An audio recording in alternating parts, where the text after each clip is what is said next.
PlayStation has been on point with their marketing, showing off their games, and basically just getting their player base excited for everything that's going to come out for the PS5. With the announcement that PlayStation was going to have an event centered around games, pre-order, price, all of the things that most of the gamers want to hear, people were very optimistic about what was going to happen on that date. But on the eve of their event, it looks like Sony might have some manufacturing issues when it comes to the brand new PlayStation 5. Is this something that's going to impact them at launch? Is this something that could delay the system? Is this something that even us gamers need to truly worry about? Let's talk about it.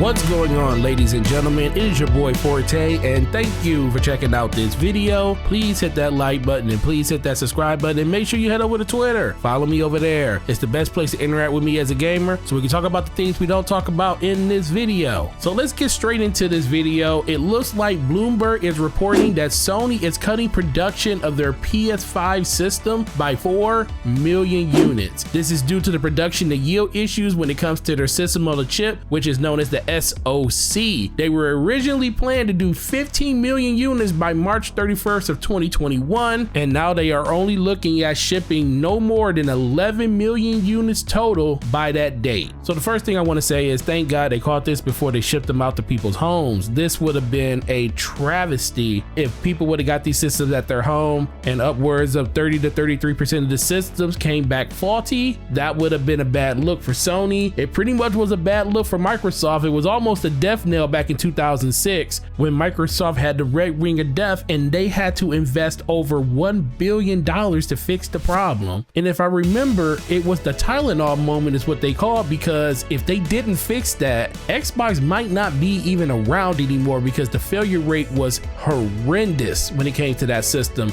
And I know that's why they ended up redesigning the system, and we got the slim version of the Xbox 360, and everything has pretty much been pretty smooth since the release of the Xbox 360S. Now, one thing that I didn't know about this article is the fact that I didn't ever remember them raising it to 15 million units that they were going to have released by March 31st. That might have been a press release that I missed when it came to PlayStation. I know I got the one where they were talking about they were going to double supply. They were talking about 6 million being available for that first year, and then they doubled it to 10 million. So I don't know exactly when they added another 5 million on. That's just something that I really wasn't paying that much attention to. But the fact that they were feeling that good about the manufacturing process lets me know that they actually had faith in it. Now, I know a lot of people are going to be asking, is this something that Sony truly already knew about? And for myself, I actually think it is. I think Sony knew they had a problem. They were trying to see how widespread it was before they made any type of announcements or even just let that news leak out like it did today, so they can still have consumer faith when it comes to releasing this product. Because let's be for real, this is probably going to have a couple people out there really thinking about their purchase when it comes to a PS5 on day one. Now, when it comes to that, you need to answer that question for yourself. But for me, I'm still going to buy it day one. I make sure I buy a warranty on it because I don't want to have to fight with Sony about getting another one shipped out to me. So for me, it just seems like it's in the best interest for me to pick up a warranty on day one. And I think that's going to be how a lot of people think about it. The only problem with that is how scarce are these systems going to be? Even if you buy a warranty at a retailer, what's the likelihood of you getting it replaced in a timely manner? That is something you really truly have to think about. At a certain point, you might as well just go with the manufacturer's warranty and just ship it to them. But this is just a bad take all the way around. Let's just hope that Sony does their due diligence and make sure that this is something that's not widespread, because there's nothing like having a brand new system at your house that you can't play, because that sucks and nobody wants that. But the only other thing that this really brings to mind for me is the fact that a couple weeks ago when they were talking about making it only available in certain regions day one, we got the leaks of it being available in North America only and certain parts of Europe. And now that we're hearing about this problem they're having with the SoC, it kind of makes sense to me, because let's be for real,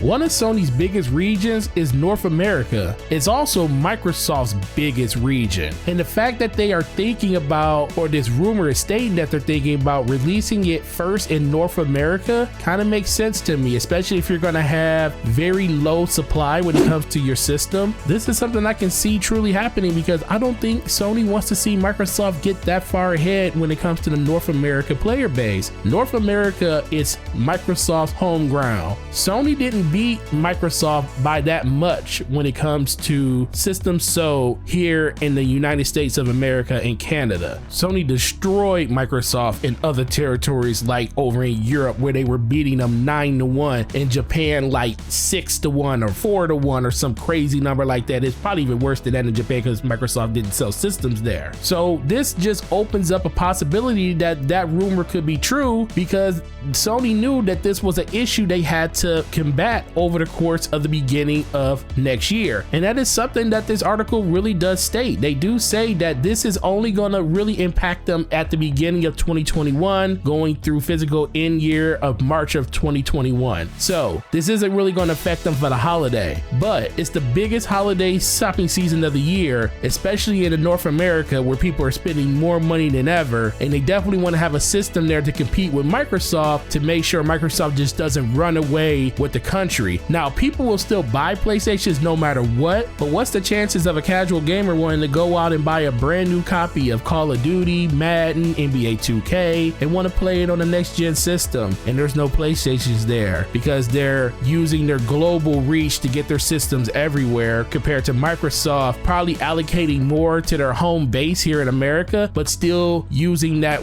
global reach to get their systems everywhere too. This is something that a lot of people really truly got to think of. Do I think this is going to like basically destroy Sony? Absolutely not. They'll be perfectly fine once they get all of this stuff sorted out. But it's really interesting to see that all of the things that's been going on with Sony is happening for a reason. The fact that they're lowering production, the fact that they're taking a while to give us the information when it comes to pre-order date and everything else, when it comes to showing certain games working on the system, they're trying to figure out what amount of systems they're going to have to sell day one, and it looks like they come to a number saying we'll have 11 million of them available day one for people to buy in certain regions, if that's the case, if you want to believe the whole region thing, because let's be for real, 11 million systems going worldwide, that's insane. I don't see that being enough systems in any territory to really push that type of narrative. But ultimately it comes down to what you guys think. Sony has been killing it over the course of the last few weeks. Definitely looking forward to what they got to say about the PS5 on Wednesday.